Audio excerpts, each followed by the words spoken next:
You're listening to the ESO Network, your station for all things geek. Hello and welcome to episode 208 of the Rusted Robot Podcast for Sunday, July 29th, 2018. I'm your host, Sean. I'm Josh. And we're here to entertain the heck out of you guys. My name is Optimus Prime. Hello, I am C-3PO Human Cyborg Relations. I am Locutus of Borg. Resistance is futile. You're like a machine underneath, right? But sort of alive outside? I'm a cybernetic organism, living tissue over a metal endoskeleton. You're not quite, human, are you? No, sir. I'm an android. These aren't the droids we're looking for. Counterfeit, facsimile, replica. We need some sort of robot. Ah, crap! I'm some sort of robot. What are your prime directives? Serve the public trust, protect the innocent, uphold the law. By your command. All right, Josh, how are you doing today? Not bad. Thrown off by the fact they did the intro before the throw into music. I just inserted it there. Yeah, I know, but you usually do the intro, throw to music, and then we do the personal intros, yeah. Got to switch it up every once in a while. Keep the people guessing and entertained. Yeah, or you can leave it so that people understand and expect the format of the show. Well, kind of like a big box store. No matter where you go, they're all the same. Exactly. You always know what to expect. Yeah, you know the general layout just by, it being a big box store. True enough. And I've thrown everything out of whack. You have, and now the whole thing's out. We're talking about the format of the show rather than talking about content for the show. This is really meta. Exactly. You've thrown things in a loop. Now we're talking about the fact that we're talking about the show, so we're 2 steps in. Our minds are blown. Yeah, we're just going to keep spiraling inwards if we don't pull out of it now. We're going to implode, Josh. Implode. But anyway, how was your week? Not bad. I didn't do anything Monday, Tuesday, or Wednesday. I was out at the cottage. Oh, very nice. And how was that? That was great. I didn't have to work.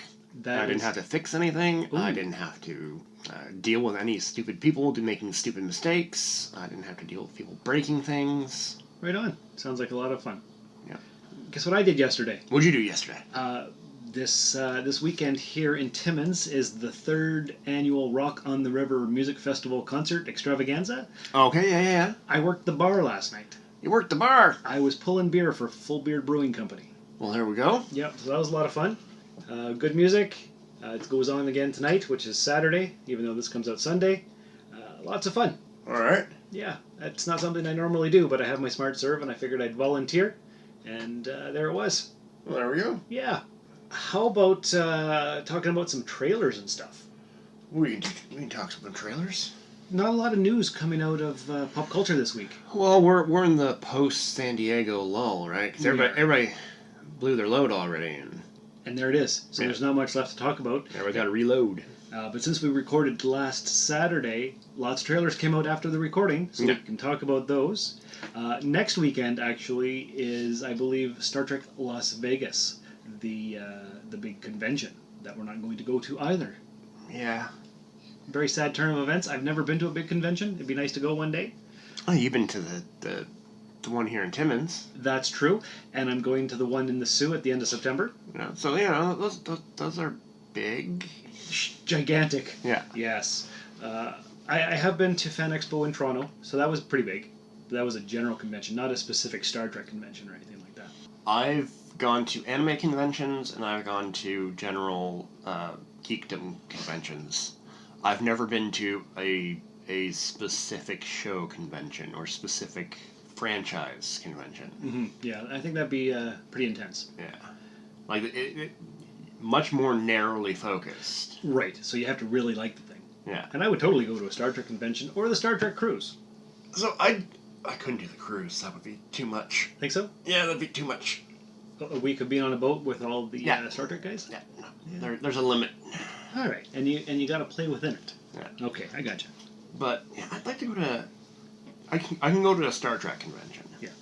Because there's both enough there, and it's a wide enough range. You're gonna get the crazy people, because they're everywhere. Super cosplayers. The people who adopt the persona and live it. Oh, yeah, there are a few people like that. It's true. And all the way down to the casuals. Yeah. Right. So I think I can do a Star Trek convention. I might go to one. We should do that. We should plan going to Star Trek Las Vegas. Let's save our money now, and maybe within the next 5 years we can go. Want to go to Las Vegas with me, Josh? No. You don't want to go to Las Vegas? No. We could go to the... You want to go to Las Vegas at the end of July? Oh, yeah, I guess it would be kind of warm, right? Yeah. Yeah, we're not built for that. No. No. We could go to the New York Star Trek Comic-Con, whenever that is. Yeah, see. We are winter people. We are winter people. Winter is coming. Yes. We are from the Winterlands. True enough. True enough. Hey, so how about trailers? Okay, trailers. All right, which one do you want to talk about first? Okay, so we saw the teaser for Godzilla. Last week. Yeah. Yeah. Yeah, it was just a girl on the radio. You know who that girl was? It was 11. From Stranger Things. Yeah. I didn't even realize it when I was watching the teaser, but when I watched the full trailer, Yeah, that's when I knew. Yeah, you get a good shot of her face and whatnot. Yeah, so should we play the trailer right here? Yeah. Our world is changing. The mass extinction we feared has already begun, and we are the cause. We are the infection.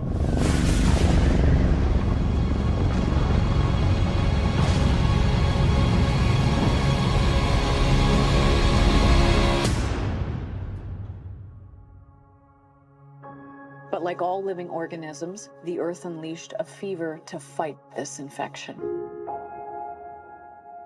Its original and rightful rulers, the Titans.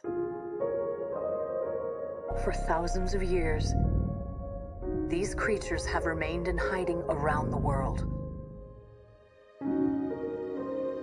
And unless all the Titans are found, our planet will perish, and so will we. They are the only guarantee that life will carry on.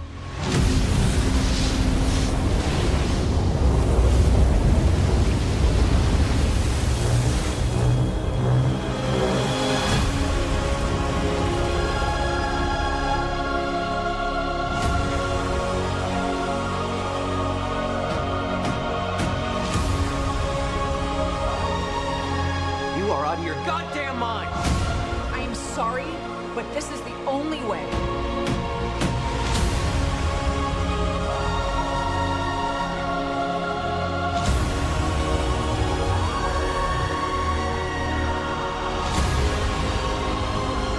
You're a monster. I'm sorry.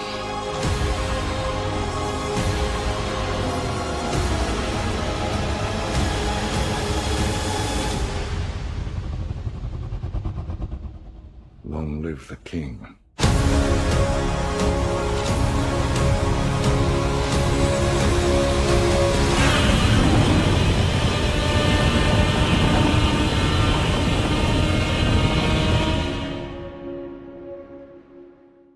Looks good. It looks fantastic. It doesn't really tell us why they have to release the Titans. I have a hypothesis, and this is just me guessing. I got no information. I think that lady might be one of those crazy environmentalists. Like, oh, humanity is a plague, and we have to eliminate the plague. So we'll release the Krakens, and they'll kill out half of humanity. They'll kill off most of humanity, and what's left will be environmentally friendly hippies. Right, that could be the case. Yeah. But who cares? It's a premise to get the kaiju to fight, and we saw some real good kaiju. Yes, it looks like a lot of fun. So, do you remember what kaiju we saw? We saw Rodan. Yeah. Mothra. Yeah. I don't remember the other ones. Well, one you can just give. Well, Godzilla, of course. Yeah. The last one was King Ghidorah. Who's that? He's the three-headed dragon one. Oh, okay. Breathes lightning. Right. So, good kaijus. Those are all good kaijus. Mm-hmm. Yeah, it looks really good. I'm excited. I don't really know what the story is about, just that they have to get them all. The story in a Godzilla film does not matter. Because it's like, okay, human stuff, human stuff, human stuff, human stuff, kaiju. You're right. Ugh, human stuff, human stuff, human stuff, human stuff, human stuff, kaiju. Because we just want to see the creatures. Exactly. It doesn't matter what the story is. It's all a contrivance to get the giant creatures to come destroy a city and fight. Yes. That's the entire point of a Godzilla film. Mm-hmm. Many people I know fast forward through the human bits. Yes. Anytime they've seen the movie once, they fast forward through the human bits, because the human bits are the boring bits. The boring parts, right. Yeah, because who wants to deal with humans? They're terrible. That's why the creatures have to kill them all. I guess, maybe, if your theory is correct. Yeah. But we don't know. But, monsters. Next summer, right? Yeah. Looks like fun. Super jazz. We'll definitely go see it in theaters. Yes. Yes, we will. Katie loves Godzilla. Yeah. Absolutely loves him. Mm-hmm. So, yeah, we're going to go see him. I think we should bring my buddy Renee. He's been collecting Godzilla movies since the days of VHS, and he's seen them all multiple times. He's the biggest fan I know, so we should get him to come on and help us with a review. Well, yeah, that's fine. Yes. And I'm saying that, and I'm mentioning Renee's name here just so I can specifically post the link to this episode on his Facebook page. I see. Yes. So that's how we're doing it? That's sometimes what I do. Okay, so if I mention Michael J. Fox, we can put it on, link it to his? Yes. Michael J. Fox. Yep. He should be in the next Godzilla movie. He should totally be in that one. Right. Okay, so that's a cool trailer. We're definitely looking forward to seeing it. We're going to go see it in theaters. Yeah. Okay. What trailer did we see after that? We took a look at Alita. Oh, Alita Battle Angel, the second trailer. We're not going to play it here. No. It looks ridiculous. So, they're trying to get as close to the anime as they can, which is fine. Yeah. Try to stay close to the source material. But here's the thing. The anime and the manga were drawn. Yeah. This is supposed to be live action, and more of it is bad CG. You know what? I was watching this thing. The CGI, the action is horrible. You know what it reminded me of? It reminded me of Final Fantasy Spirits Within from 1997. It was the same kind of, what would you even call it? CGI... Uncanny Valley. Yeah. Like, that was 20 years ago. And this doesn't look much better. So we're going to talk about another one afterwards. Like, it's going to be the next. But yeah, same thing. Both trailers, this one and the next one, the CGI's meh. Right. It's like they stopped. It looks good enough to the old guy at the desk, right? He's like, oh yeah, that looks real. When he's used to like matte paintings in the background and claymation. So what you're saying is it wasn't made by a bunch of 25-year-olds. They didn't want to spend the extra money to get it up to snuff. Right. Right. And you can't do that nowadays. They're like, well, we can do it in CG, right? We can do that in CG. No, CG is supposed to be a patch to fix the differences that you can't do with practical. Yeah, you don't rely on it for your story. No, you don't. Because, like, if you're going to do that, just make it CG. Make it like The Incredibles. Yeah. Because, like, that was really good. Mm-hmm. It was all CG. Right. And you know what? I can believe it because it all looks the same. Because you're immersed in it. Exactly. This here has real filmography plus the CGI lady and some other CGI stuff. And it looks... terrible. Terrible, yeah, that's the only word to describe it. It looks bad. Does the story seem okay? Like, I don't know the story source. It looks like they're closer to the manga than they are to the anime, which is fine. The anime was derived from the manga anyways, so we're going to go back to the source. But it does not present a cohesive story that we can see in the trailers. Okay. Most trailers give you, here's the general arc, or here's the general feel of the show. This one seems to be a bit all over the place because they're dealing with the Japanese anime, and they don't know how to run those. Like, anytime the West has tried to adapt it, they do not get the story. The only thing this trailer was missing was Scarlett Johansson. No, you're not amused? I'm not stepping into that... Quagmire? I was going to say bag of snakes, but yeah, okay. Yeah. Okay. So, are we going to go see Battle Angel Alita in the theaters? No! Are we going to watch it on Netflix in a year and a half? No. So you wouldn't rent it if Blockbuster was still around? No. No. Would you watch it when it comes to TV in 5 years? No. You don't ever want to see it? I have no draw to it. It's like the Full Metal Alchemist live action that they put out a little while ago. How was that? Horrible? I watched like 10 minutes and I was like, meh. And I walked away. Oh, okay. So, yeah, no. There's no draw to it at all. Fair enough. And so up next we have Aquaman. Oh my goodness. Let's play the trailer for that bag of garbage. My father was a lighthouse keeper. My mother was a queen. But life has a way of bringing people together. We could unite our worlds one day. Check it out. Arthur is talking to the fish.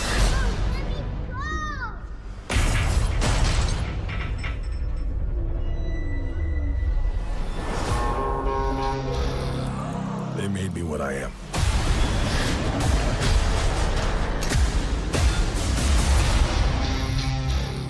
Permission to come aboard?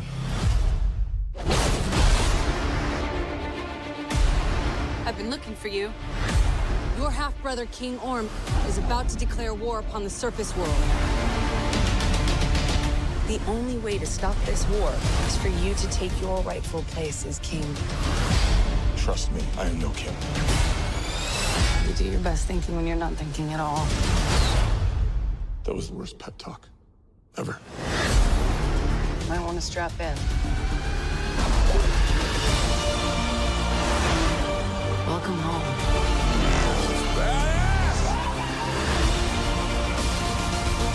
My brother has come from the surface to challenge me for the throne. I call it an ass whooping.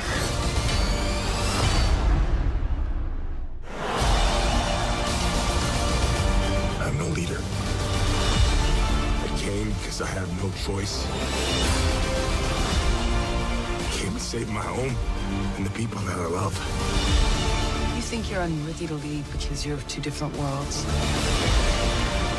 But that is exactly why you are worthy. That was awesome. The war is coming to the surface. And I'm bringing the wrath of the seven seas with me.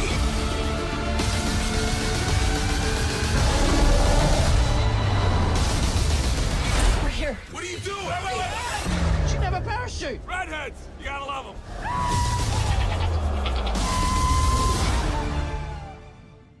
Okay, so Jason Momoa, that's a sexy man. I can admit it. He's good looking. He's got the charisma. The story looks ridiculous. The CGI is horrendous. So at least you can see it though. It's not too dark. A lot of people are comparing this video to the Black Panther, right? Are they? Yeah, because they're like, oh, they're just ripping off Black Panther trailer, the reveal of the city and all that. I'm like, you know, that does not remind me of Black Panther. It reminds me of the Gungans. It reminds me of the Gungan city from the Phantom Menace. Yeah, in 1999. So it's like, no, this is not good, man. And the war looks silly between him and his brother, and all the creatures, and it just looks too over the top. It doesn't look grounded enough in reality. Sure, it's a guy who is the king of the ocean or whatever he is. Like, you'll give him a lot. You'll give them like them moving under the water and the bubble effects is him moving really fast. Okay, all that looks fine. But like, really, the crowd scene of them reacting after the shockwave, right? Yeah, they all look fake. Totally fake. And like, I know they recorded actual actors. Of course they did. And then they just put the CGI over top of them, but not in a good way. No, they skinned them when they should have just put a water effect around them. Right. I don't understand. The story, I guess it's cohesive enough. He has to fight his brother for control of the ocean. Okay. But yeah, no, I don't think it looks good. No, it really doesn't. You know, okay. The only part that made me go, yeah, that looks, is young Arthur standing in front of the thing being bullied and the shark coming. I'm like, ooh. Yeah, the first part of the trailer was great. And then the first 20 seconds was awesome. Yeah. And then it just went to hell. So I think this is the end of that group of films. Like the Justice League part of it? Because it looks Justice League. It does. It's not as bad as earlier ones for being like, what's going on? It's so dark I can't see anything. But it's still fairly dark for most places. It is. There's a little bit of light in it, but... So I think this is the last of those. They realized these aren't working. Comes out in December of this year. I'm going to go see it in the theaters. I'll wait for people's reviews. Yeah. See, as part of the Rusted Robot podcast, it's our civic duty, our pop culture higher calling to go see the film and report to our audience what we thought of the thing. We'll make that sacrifice for our people. All right, so you can. Yeah. I'm not falling on that sword for them. I'll wait until other people tell me if it's good or not. Okay, so I'll go review it. I'll give it a 6, and you'll say, oh, so it's a 4. Yeah, pretty much. Okay. All right. This is a good time to take a pause for station identification and play the podcast promo for CasterQuest. Okay, so last week you actually sent me the promo so I could listen to it and I could react. And because they had a funny promo. The Dalek one was very funny. Mm-hmm. This week I forgot. Yeah. So we're just going to play it. Here it is. Hello, Questers. This is Mandy, the host of CasterQuest, inviting you to enjoy our podcast where we explore the rich and vibrant world of Patrick Rothfuss's best-selling fantasy series, The Kingkiller Chronicle, soon to be adapted as a major motion picture and television show produced by the award-winning creator of Hamilton, Lin-Manuel Miranda. Hungry for more content? Perhaps you will enjoy our recaps of HBO's Game of Thrones, Over the Garden Wall, animated Batman films, or our world-famous erotic fanfiction reads. Whatever you're in the mood for, if you love a good story, humor, impromptu parody songs, and thousands of pop culture references, you'll enjoy our show. You can find CasterQuest on SoundCloud, iTunes, and of course, our amazing network, the Earth Station One Network, at esopodcast.com. And you didn't hear it. No. But if you listened to a previous episode of the Soul Forge podcast, I played it on there, so people know what it sounds like. So that's it. That's all I got for you. Okay, so go listen to... When I re-listen to this episode, yeah, which usually happens late Friday, I will go, oh, okay, so that's the one he put in. Yeah. Okay. All right, there you go. So we got a couple more trailers to talk about. But before we do that, remember how a couple weeks ago I mentioned that... James from London, yeah, co-host of the Battle Bridge podcast, on Twitter as @TNGRewatch. Well, he recently bought a Tesla for his family, and I said, James, why don't you send us a quick review of the Tesla model, why you got it, and all that kind of stuff, and if it's awesome or not. So he was kind enough to send me an email and talk about it. So I'm going to play that right here. Command codes verified. Hello listeners to the Rusted Robot podcast. My name is James, and on last week's episode, Sean decided to call me out because I've recently bought a Tesla, and Sean thought that people would be interested in kind of my thoughts on this issue. I mean, personally, I'm not entirely sure why people would be interested, but Sean seemed quite insistent. Now, I should actually point out that Sean is intricately involved in this purchasing decision. Around 2 months ago or so, I tweeted out that I was having a midlife crisis and seriously considering buying a Tesla, and the only reply I got out there from the wilderness was Sean telling me to go for it. And I'm not entirely sure that Sean considered any of the ramifications either to my marriage or to my bank balance of that decision. But here we are. Anyway, I think that there are 3 things really worth discussing about the Tesla at the moment, and actually the first 2 aren't really going to be Tesla specific. They're much more kind of technology specific, albeit I do believe that at the moment Tesla are kind of at the forefront of development. So let me just jump in with the very, very first one, which is electrification. So, maybe not everyone's aware, but a Tesla is a fully electric car. It doesn't require petrol or diesel or anything like that to work. It just has, a large amount of batteries in it, and those batteries is the power source. You plug it in at home at night, and then you wake up every morning with with a fully charged car, or at least a car charged to the recommended amount, and you can use it all day. That will give you around 250 miles or so worth of range, more if you're on the motorway, and then at the end of the day you just charge it overnight. So we're looking really at a complete transformation, a complete move away from the internal combustion engine towards electric vehicles. I have to say that since buying the car, not everyone's aware that the Teslas are indeed electric, or even that electric cars are kind of viable and feasible in the modern world. And now I have to say though that I don't really blame them on that. I kind of like technology, and I kind of keep up to date with what's going on, and I try to keep my ear to the ground. I actually expected to have to compromise moving towards an electric car.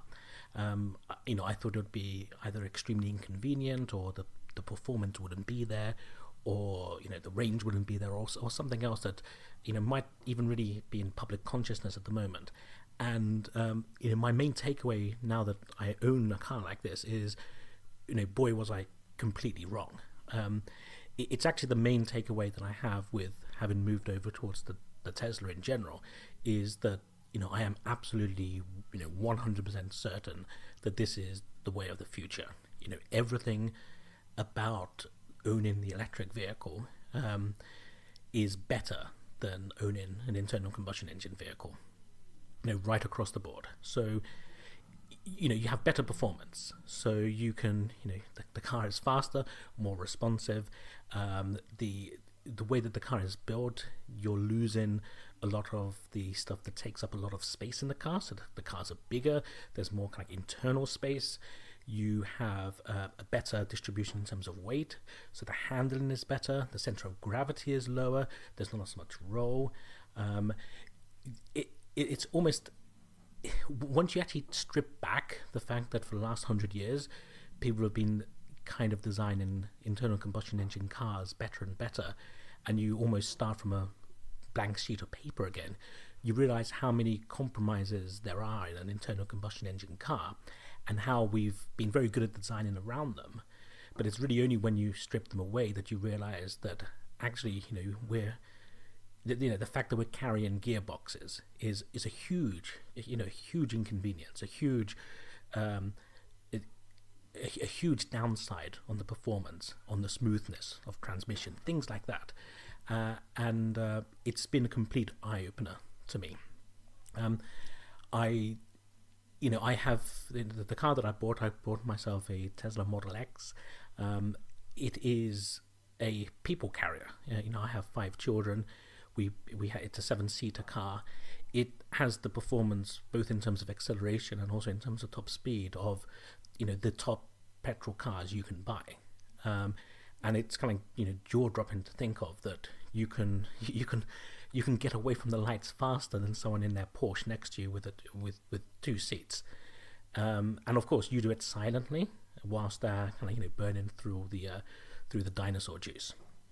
I am, I think I mentioned this, but I'm completely certain that this is the way of the future. I just don't see that there are so many benefits that I don't see this when you compare the electric versus the petrol. There's really no comparison at all. I don't think we're ever going to go back. The people that I know that have also kind of jumped over, no one's talking about going back. I think that realistically, in the next 10, 15, 20 years or so, this is the way that all cars are going to be. And I think that's a good thing. I think it is relatively well known that I'm a Star Trek fan, and it's really nice to see like a new technology come online. And the new technology is demonstrably better than the old technology that we're throwing out.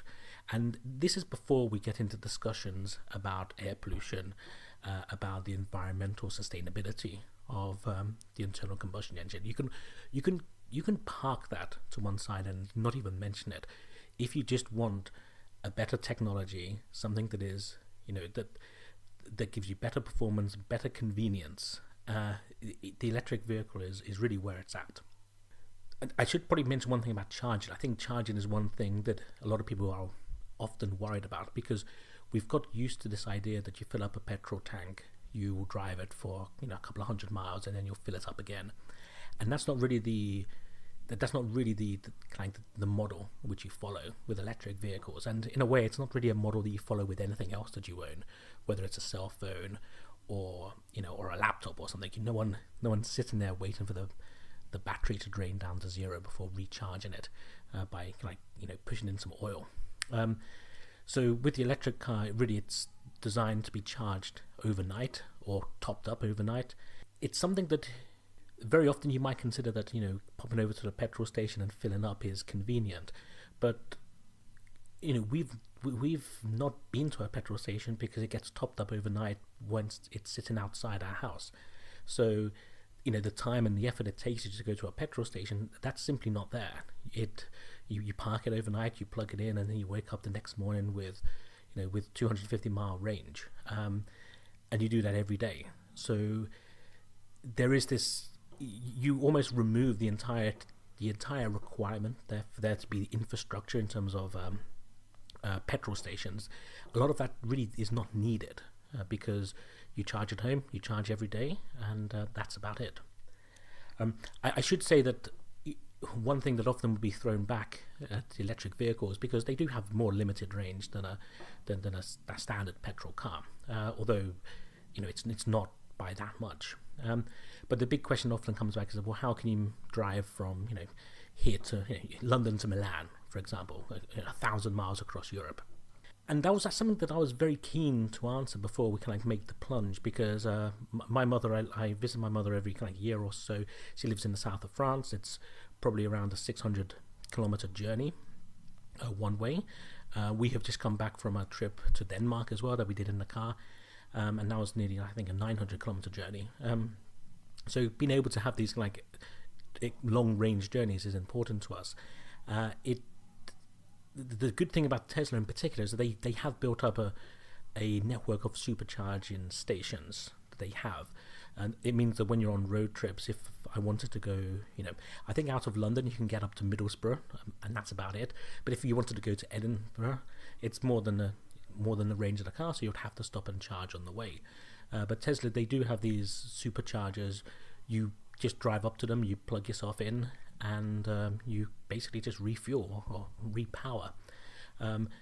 In general, they've been very convenient whenever we've used them, and the useful thing about them is that they're also free, which is quite nice. I'm not necessarily going to be naive enough to claim that people that buy Teslas are frugal and it's you're doing it in order to save the pennies. But when you're talking about being able to drive from here to the other side of Europe across the motorway network, and you won't have to pay for petrol once, that is certainly a positive that you take away from the Teslas. Now, the next thing I should probably bring up as well is this concept of automation. I think Teslas are well known for their self-driving technology, and this is something that when we bought the car, we bought something known as enhanced autopilot. This gives it gives a number of features that I'll discuss in a second, but it's it's the most, it is the level which you can use at the moment, given the regulation that there is. Whenever people talk about these self-driving cars, where we're at is that they're not legal to be on the streets, and they're not legal, and they can't be sold. So we're still waiting almost in a way for the regulations to catch up with the technology, although I'm not entirely sure where the technology is, because obviously you don't get to use something that hasn't been approved for use yet. The thing that is in the car though is very impressive, and over the last maybe 10 years or so, you have seen more and more of this technology enter the car, whether it's adaptive cruise control that will slow you down instead of crashing into the car in front, or you have your automatic parking and things like that.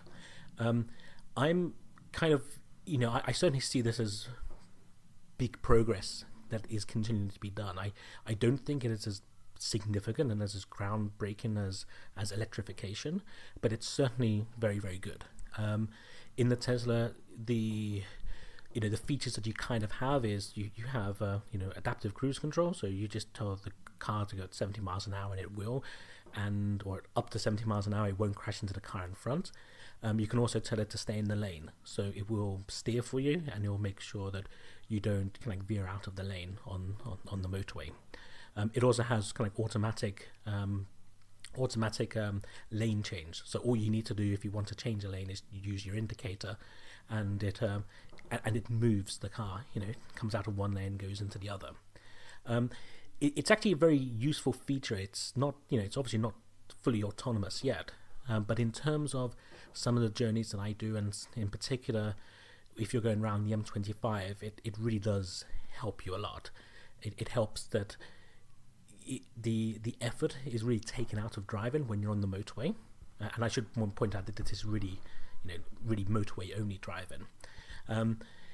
So when you're going fast on the motorway, it's pretty much driving itself, and it really does take a lot of the effort on, especially on like long stretches. The other occasion where it's extremely useful, and it's almost like the opposite, is when you have gridlock on the motorways, when you've got extremely slow moving traffic.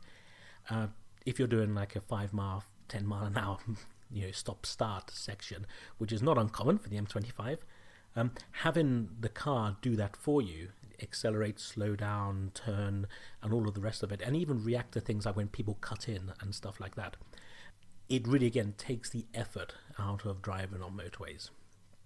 So that's something that I'm extremely happy with. The car also has, obviously as you build in this automation, you build in a lot of sensors, and the information that's available on screen in terms of how close you are to other cars, and also giving you warnings if a car in front suddenly changes speed, things like that is, in my experience, like second to none. I haven't seen as an advanced implementation of this kind of technology, although I know other cars have it. I've not seen anything as advanced as what we're currently kind of like sitting with, in our car. Now, actually, so those two kind of automation and electrifications, I think that both will change the auto industry. I think electrification will come sooner, but I do think that by the time, like for example, my daughter's, my son's 11. I doubt my son will have anything more than the very, very first years of his life driving a non-electric car. I think by the time he's in his 20s and 30s, we will be all electric. And then automation, I suspect, will follow kind of like later. And in particular, I think automation will follow first on the motorways and on the, effectively on roads where there's kind of only single directional traffic, and then you have to solve the problem of lots of the city driving, the thing that is obviously much, much harder given all of the random things that can occur in the city, and certainly can occur in a city like London. Now let me mention a few kind of bits and pieces about the Tesla specific stuff. So why, even if Tesla was a leader on those two previous pieces of tech, what else is nice about the car in a way? Now, I should point out, let me repeat that I bought the Tesla Model X. Now, this is a 7-seater car that they have, or at least you can get it in a 7-seater variant. It is known for having falcon wing doors. So these are the doors that open upwards rather than open outwards. And this is for the second row seats. And I think a lot of people that have reviewed the car have considered this to be a gimmick, and a cool gimmick. It's always cool when you have the doors fly upwards and things like that. But I have to say that these are not a gimmick in any way, shape, or form. I have 5 kids. For the last 15 years or so, we have been struggling to get kids in and out of car seats in the either in the second row or in the third row of a car. We live in London. We live in places where there's extremely tight parking, and it is so much better to have these doors than to have anything else that we've had. Whether it's smaller cars or whether it's whatever solution people have come up with in order to enter kids into the back rows of cars. This is by far the best. I don't think it's an exaggeration to claim that you're pretty much getting 3 times the width of access into the second and third row that you would get out of our previous car. And that's something that when you do have small kids, when you do need to load them, I honestly think that they started with a blank piece of paper here, and they probably also started with this idea that how do you get kids in and out of cars when they're in car seats. And I honestly think they've absolutely solved our problem. Now, if you're only single, if you don't have any kids, or if your kids are grown up, then you might think they're a gimmick. But for what I think they've been designed for families, and they work kind of extremely well. Now, when I showed it to my sister, her first reply was, well, aren't they going to hit the car next to you? And again, we are in London. We use this if we go to supermarkets, if we go into multi-story car parks and stuff. That the sensors and the the cleverness over which they've programmed the car is that we've never had a problem with any of this. It's never hit another car. It's never hit another person. It's never hit a stationary object or whatever. These things just work, and it is something that is specific to Tesla. And I am, internally grateful that they really went into the crazy lab and they thought, how do we solve this problem better than what we currently have out there? And by far they've really surpassed themselves. The other thing that I think is very unique about the Teslas is that internally there are no buttons anywhere. The way that they have put in the controls of the car, in my opinion, is again it's thrown out the old rule book, and I think they land on something that is better than what has been before. I think it is a criticism that gets thrown at the car that there's not, we don't have the button for this or the button for that. But on my old cars, these buttons were not needed. That they really are not needed. I mean, my old car had the buttons to turn on the automatic headlights, but if you've got automatic headlights, why do you want a button to be able to turn it on? Why do you need a wheel to be able to choose whichever setting? The Tesla has the automatic headlights. If you do need to change things and override things, it's in the screen, you can access it, but you don't need a physical button to be there always.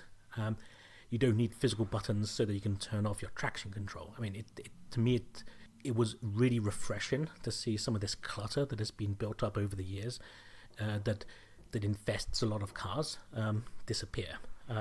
Same thing about the gear stick, same thing about things like the automatic handbrake. If it's an automatic handbrake, you don't need a button for the automatic handbrake. It just makes no sense. So that's something that's been very refreshing and very Tesla specific, but I think that they're on the right track here. I should also point out that out of any car that I've ever used, this certainly does have the best map system and kind of quote unquote infotainment center out there. It just works. I think there are so many cars where you will step in, and they can be high-end cars, but you step into them and you try to kind of bring up an address so you can get your sat-nav to work, and it's much, much worse than what you would have on a phone. So you've got a car and you've got like this system in the car that's supposed to be tailored specifically for the sat-nav, and it's infinitely worse than we can get on a on a £50 phone, and that's always been baffling to me, and the Tesla kind of changes this. Anyway, in conclusion, I really should wrap up here. Sean asked for like a 2-3 minutes worth of thoughts, and I warned him that I wasn't going to be able to do that, and I feel like I've burst through a whole load of stuff as fast as I can, and I'm at 20 minutes or so I really do apologize. I mean, overall, I do have to say that absolutely, at the moment, we're extremely happy. I don't see us in the foreseeable future going back to like a non-Tesla car, specifically because of the electrification and just how far along I think Tesla are on electrification compared to the other competitors. But even if we were to move away from Tesla at some point in the future, certainly there's no chance of ever going back to non-electric cars. I mean, these are the real deal. That they are here. I honestly thought that this was quote quote the future, but it's not. It's the present. It's here, and I am really astonished. Transfer of data is complete. So that was a lot longer than we were expecting. But a very thorough review. Tesla Model X, it's the 7-seater for his family. Yeah. He's got 5 kids, so he needs a big car. Yeah, you can't. Well, you could have got a Roadster and just like, see you later, kids. Could have, but James is a fine, upstanding citizen, and he loves his family. It doesn't matter how much you love your family. Sometimes you just need to drive the open roads and get away from them. Maybe that's true. But I definitely thank you, James, for that awesome review. If I had the money, I'd go get myself a Tesla, too. You can get the money. Do I? Yeah. Oh, from all the sponsors of the podcast who just send all that cash in the suitcase. I was going to say, you got a perfectly good kidney, but we can go that way, too. I could trade my kidney for a Tesla. Yeah, there you go. You only need one. And I have 2, right? Yeah. So that is an option. Right. That could be the title for this episode. I traded my kidney for a Tesla. There you go. It probably won't be that title, but that's not bad. Not bad. Yeah. Okay, so back to the trailers? Back to the trailers. We saw that Harry Potter ripoff thing. Well, we'll get back to that, because we have one that's connected to the last one. Oh, yes. So we got Shazam. Shazam. Shazam. You've run from foster homes in 6 counties. I can take care of myself. When you're 18, give these people a chance, because that's what they're giving you.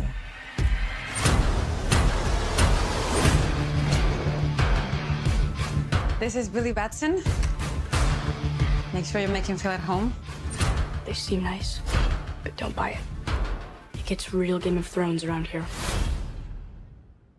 Dude, just messing around. You look at me and you're like, why so dark? You're a disabled foster kid. You've got it all. If you could have one superpower, what would you pick? Everybody chooses flight. You know why? So they can fly away from this conversation? No, because heroes fly. Well, you need your fake family to stand up for you? Hey! Man, sorry about that. Go, go, go! Grab it! Get out the way!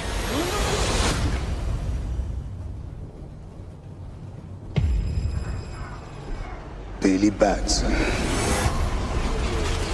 I choose you as champion.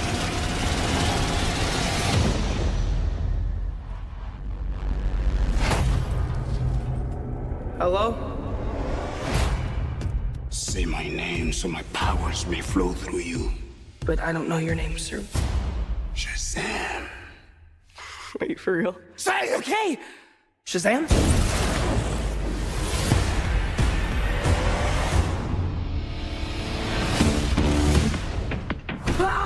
This means Billy! What is happening? You're the only person I know that knows anything about this Cape Crusader stuff. Can I... Oh, yeah. That's crazy, right? What are your superpowers? Superpowers, dude? I don't even know how to pee in this thing. AM to the PM, PM to the AM. You have super strength. Can you fly? If I quit your PM, I still rap Mercedes. If I quit this season, I still be the greatest. You okay? Why are you talking? Be on move. Sit down. You know, I don't think that's gonna buff out. Your phone's charged. Your phone's charged. The hell? You're like a bad guy, right? Shazam! Gentlemen!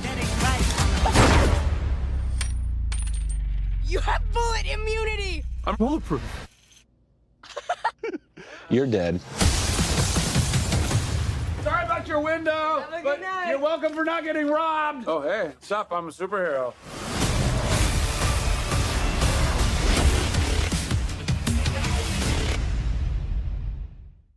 This looks like fun. Okay, so let's deal with the thing right off the hop. His costume looks terrible. Yeah. Okay, so he worked out. He's Zachary Levi from Chuck. He's a goofy guy, skinny, good actor though. He's fun. Yeah, he's fun. Yeah. So he was supposed to have like a year and change to get jacked, and then they pushed up production. And that's always spells trouble. Yeah, and then they're like, well, we're gonna have to make a muscle suit. Which looks ridiculous. But they didn't make a good muscle suit. They did not. Because like there's some people out there that can make good muscle suits. Mm-hmm. This is not one of them. This looks like a pads. Okay. Yeah. So we got the bad part out of the way right away. Yes. What do you think of the yellow glow in the dark lightning bolt symbol on his chest? It kind of reminds me of Black Lightning. Black Lightning. Yes. I got no problems with that. It's silly, but it's fine. Yeah, it's fine. Okay, here is the thing. This is a part of the DCEU. And sometimes why? But I can see what the hell is going on. It's bright. It's colorful. He's wearing a bright and colorful costume. Yes. Almost like he's a comic book character. Almost like that. So yeah, I am jazzed. Comes out April of 2019. I think this is the most fun looking of any of the DC movies so far. I would agree with that. This is the first one where I'd bring my kids. It looks like a kid-friendly thing, yeah. It is Shazam. Shazam. Oh, like Shazam. Yeah, so like, come on. The only thing I want to know, like that's actually like pressing on my mind. Yeah. Is what's he going to introduce himself as? What do you mean? Well, okay, he's commonly known as Shazam. But he's actually a kid named Billy Batson, right? Yeah. And when he says the name Shazam, he turns into the man. Or he turns back to Billy Batson. Okay, so that's just the word he says to transform back and forth. But they can't call him Captain Marvel. Right, because that's the Marvel stuff. What is the whole story behind that? It's complicated. Of course. Yeah. So Captain Marvel was originally created by a different company altogether. Not DC or Marvel. No. Okay. So Marvel was off doing their own thing, but they hadn't I don't think they'd changed their name to Marvel yet. But then they changed their name to Marvel, but at the same time, DC sued this company because Shazam was a Superman analog. Like a ripoff. Yeah, but their argument was like, no. Superman's an alien, and Shazam's a mystic being, and like, we clearly define him as a boy who turns into this god thing, where your guy's an alien that comes down and he's all that all the time and hides as a person. It's clearly different. Clearly. Like, yeah, super strength, super speed, all the power set. Mm-hmm. Yeah, but like, oh no, it's a ripoff. Anyways, the lawsuit settled, blah blah blah. Eventually, DC gets all of their rights, and now they have Superman and a Superman analog. Okay. So and they have both. And his name was always Shazam? No, back then it was Captain Marvel. It was Captain Marvel to start with. Yes. Okay. So they got it. But then Marvel started getting big, and then there was a lawsuit, and then the lawsuit was dropped as they came to a friendly understanding, and they changed the name. From Captain Marvel to Shazam, and then Marvel got Captain Marvel, which is a different character altogether, with the same powers, kind of. No, Captain Marvel is actually Captain Mar-Vel. Ah, right, okay, because there was a hyphen between Mar and Vel. Yeah. Yes, okay. And he's an alien whose powers end up getting transferred to the first Miss Marvel, who eventually becomes Captain Marvel. Okay. All right. And then her title is passed on to a different person to be Miss Marvel. Okay. You follow? Vaguely, but yes. So anyways, rolling it back. Yeah. So this movie looks fun. It does. I'm going to go to the theaters and I'm going to bring the boy. The boy. Your son. Yeah. So, yeah. Yeah, I'll go see it in the theater. Totally. Even though the costume looks bad. It looks pretty horrible. So, but the story looks fun. So he is the protector of the kid with the crutches. They're friends. They're friends. They're in the same foster home. Is that what it is? They're foster brothers. Okay. In an alternate version of the storyline, all the foster kids become Shazam. Gosh, Shazam. Like all of them together become Shazam. Like in the comic books? In one of the alternate lines, yeah. Oh, okay. You know what? I wish we had like a comic book expert here with us on this recording today. Oh, you'd have to go to a comic book store to find one. Where would we find a comic book store, Josh? Oh! There's that place in the one mall, 38 Pine Street North, Timmins, Ontario. Unit 106 in the basement. Turn left from the gal-ass elevator. Oh, what's it called? Is that Jump City Comics and That's Collectibles? Jump City Comics. Oh, right on. Jump City. Timmins, Ontario, Canada. Okay, your wife works there. Yeah. That explains why she's not here right now, because she's at work. She is. That's what it is. I knew there was something missing. Yeah. Yes. So Shazam, we're excited to go see it. Yeah. It looks fun. Now for the last one. The Harry Potter ripoff thing? It's not a ripoff. It's Harry Potter universe. Yeah, I know. From the Potterverse. What's it called? It's Fantastic Beasts 2. The Crimes of Gryffindor. No. Some Griswold. Yeah. Somebody. Yeah. I'll put it in the show notes, and it'll say here probably in the trailer when we play it right now.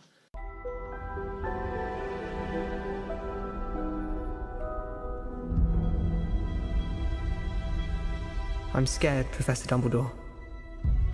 Everyone is scared of something. Ridiculous! Newt, you're up next. That's an unusual one.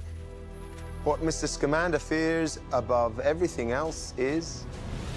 Having to work in an office, sir. Go ahead, Newt. Ridiculous.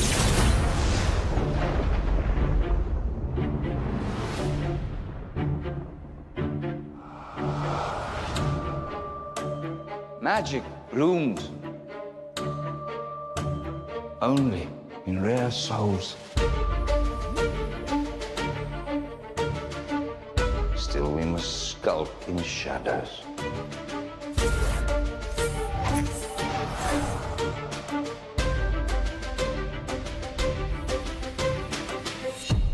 But the old ways serve us no longer.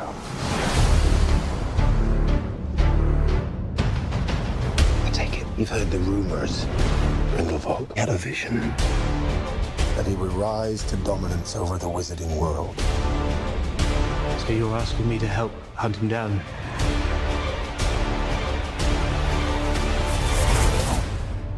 I can't move against Grindalwald. It has to be you. In your shoes, I'd probably refuse to. It's late. Good evening, Newt. Oh, come on.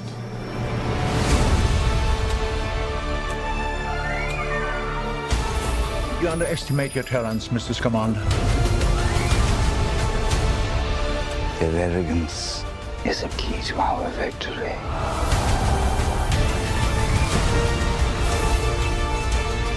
Muggles are not lesser.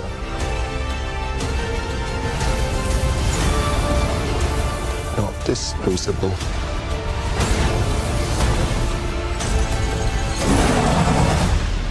You're too good, Newt. You never met a monster you couldn't love. Credence!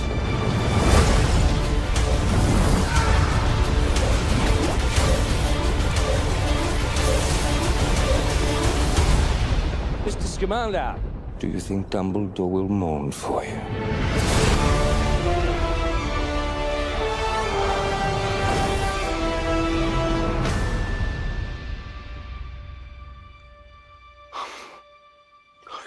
Are you a ghost? No, I'm alive. But I'm an alchemist and therefore immortal. Oh, Nicolas Flamel. Jacob Kowalski. Oh! Oh, you don't look a day over 375.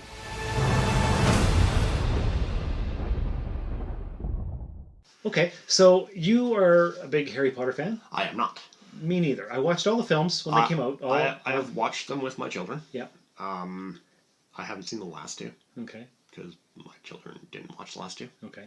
But people are really, really into Harry Potter and Yeah. what house they belong to, and the film looks fine. I find that I just don't care. Like, so yeah, like it looks good, but I don't care. So I when the Potter books came out, I was a bit too old for them.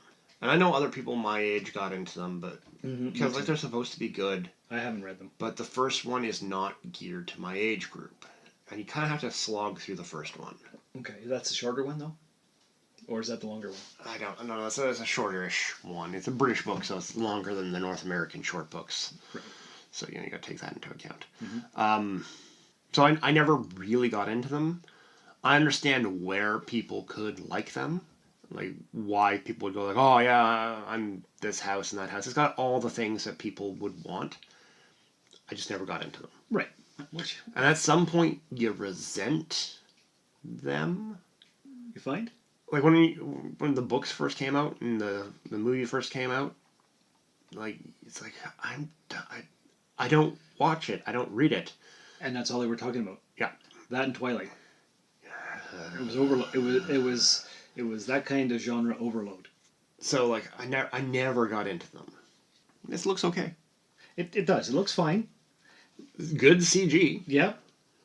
Compared to the other ones we've seen today. Mm-hmm. But it's a big meh for me. Yeah. But I can see where anybody who's a fan would like it. Agreed. So overall, I think if you are a Potter fan, you are going to enjoy this film. Yeah, I think so too. Yeah. Yeah, but we're not going to go see it. Maybe your wife will go see it. Katie might go see it. She's a Potterhead. She can give us a review. She's got all that. Yeah, and that's the thing when it comes to our genre of likes. We don't have to like everything. No. We can talk about it, but we can also acknowledge like I don't like Harry Potter that much, but I can acknowledge this is a good film. It looks like it's going to be a good film. Yeah. From what I see. Right, I agree. Compare that to like Aquaman, which does not look that good. But I will go see Aquaman, but I won't see this. Exactly. So yeah, there's that. There's that. So that is our Tesla and trailer review episode for the end of July of 2018. Yeah, this wasn't a short one. Well, the recording of our part was short. Well, still, even adding that in, we're at an hour. Because we're at 28 minutes recording time, but we have 10 minutes of trailers and 20 minutes of James, so that'll be an hour. Huh? See how that works? I've already calculated it out in my head. You'd think I'm a math whiz or something. I'm not, but hey, there you go. That's what we have. So so next weekend I will be in Sault Ste. Marie. Okay. Yes. Because it's the long weekend here in Canada, so we're going to be playing your top 10 favorite genre films. Yeah. And that'll be exciting. I have to edit that up still, but that'll come out. And so just a reminder to all of our listeners to have a great rest of your summer. We'll talk to you next week, kind of, through the magic of time travel and editing. And we'll be back again after that. Other than that, Josh, do you have anything else that you want to remind the listeners?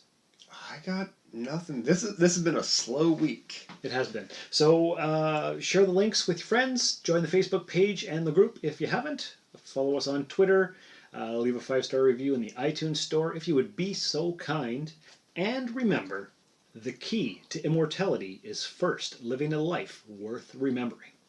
This has been another episode of the Rusted Robot Podcast. You can contact us by emailing therustedrobot@gmail.com or tweeting us at therustedrobot. Visit our website at therustedrobot.podbean.com. And, if you would, please check us out and like us on Facebook. A 5-star review in iTunes is appreciated. The Rusted Robot Podcast was written, produced, scored, edited, engineered, and directed by Sean Vanderloo.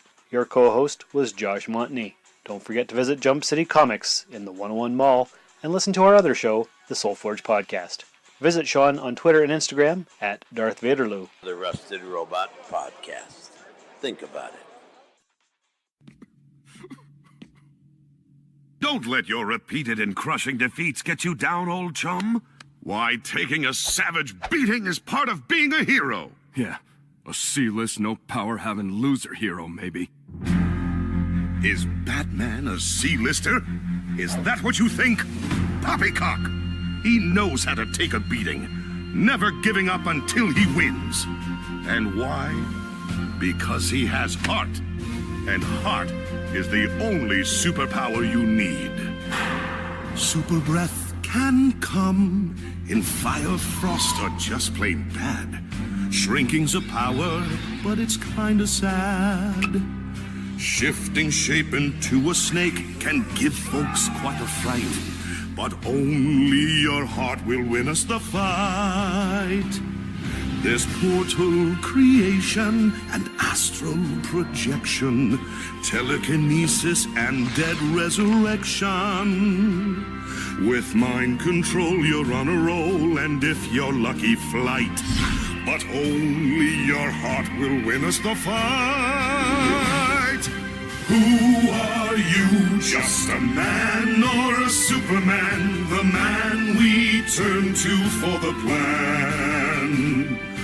Who are you? Just a man or a Superman? The man we need to take a stand. There's time travel, stretching and even wall crawling. A sonic scream helps you with your bad guy brawling. Fist of steel can make you feel an increased sense of might. But only your heart will win us the fight. Who are you? Just a man or a Superman? The man we turn to for the plan.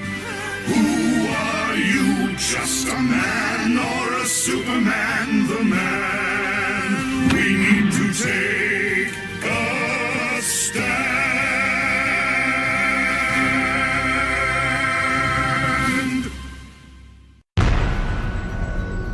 This has been a broadcast of the ESO Network. Be part of the crew and help support our shows by donating to our ESO Patreon or by shopping through Amazon.com or the TeePublic store, which can all be found at www.esonetwork.com. The ESO Network, your station for all things geek.